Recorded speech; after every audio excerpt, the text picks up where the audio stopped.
taken by Wesley, and immediately we see Hikaru changing and going for the Najdorf. Rook G1, we've seen this move by Magnus as well. It has picked up in popularity quite recently, but I think I remember, Peter, I think it was you who said that this is actually quite an old move and it's a classical way to respond.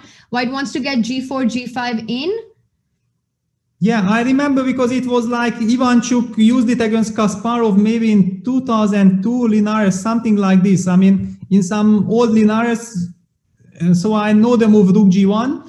But it was very interesting that Magnus used Rook G1 himself in a couple of Banter Blitz games against Yugilov, I believe. And then suddenly, a few months later, Jan Nepomniachtchi with the white pieces played it against Magnus.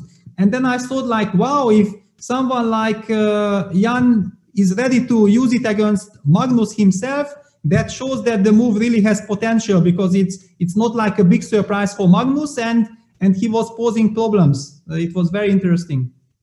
I mean, posing problems, and take a look at what Wesley is doing, because he's clearly posing a lot of problems. The pawns have advanced to h5, g5. If black goes short castle, he always has to think about moves like g6.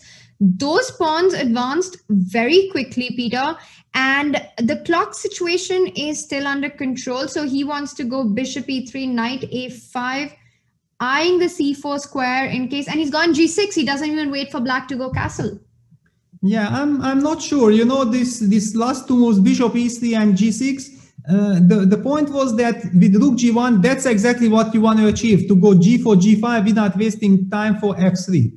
But, I mean, if we just go back two moves, one of the things that came to my mind was that could white play the move knight d5 here? Because I didn't see a good reaction for black after knight d5. But the way how things happened, I feel like Hikaru managed to kind of get harmony to his pieces.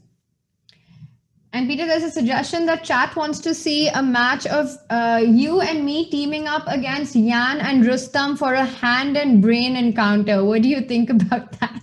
Wow, that sounds like a big challenge. Yeah, I mean, but okay, to me, it sounds like a big challenge for Jan and Rustam. I mean, it's definitely very interesting stuff. But I don't know how these guys are playing Blitz. I don't know how I'm playing Blitz online at all. I can't judge these things. But definitely, if I'm given a chance, I will try my best. Just 24, if you're listening, let's make it happen. All right, so bishop c4, and what's going on here? Yeah, I mean, so white has a big threat of knight f6, picking up that bishop on e6. So black needs to be a little careful right now. Queen d7 is not possible because of a move like knight b6. I think black perhaps, is he looking at just trading on d5 now? But somehow if you trade everything on d5, then it looks like gonna be threatened. Okay, you can take and play the move queen d7. This you can do. But it gives somehow too much free hand for white. I don't know.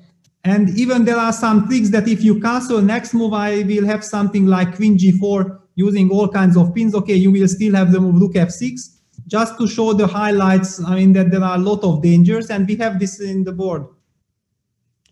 It's been played because really there was no other way to fight the knight f6 threat, which looked so dangerous for black. He's gone for queen d7. And as you pointed out, short castle is not a possibility for black. And that's a really nice line. So maybe he's gone c3. So you could show it now, Peter, that short castle runs into queen g4, though he does have rook f6 in the end. Yeah, exactly. I mean, it runs into queen g4, rook f6. I mean, it might continue, but finally all the brilliances. I mean, there are something like bishop g5, but it runs into rook take g6. Wow. So it's easy to get carried away and finally lose yourself by trying to create some beauty. And I think he's gone for it. So he's seen the resource of rook f6, defending that bishop on e6, because after queen g4, you can't take on d5. The queen on d7 hangs, and white has to be a little careful because that pawn on g6 could be a potential weakness at some point, and his king is still in the center. I think after rook f6, perhaps white could play a move like long castle here, Peter. Yeah, there is, of course, no reason to go crazy with bishop g5.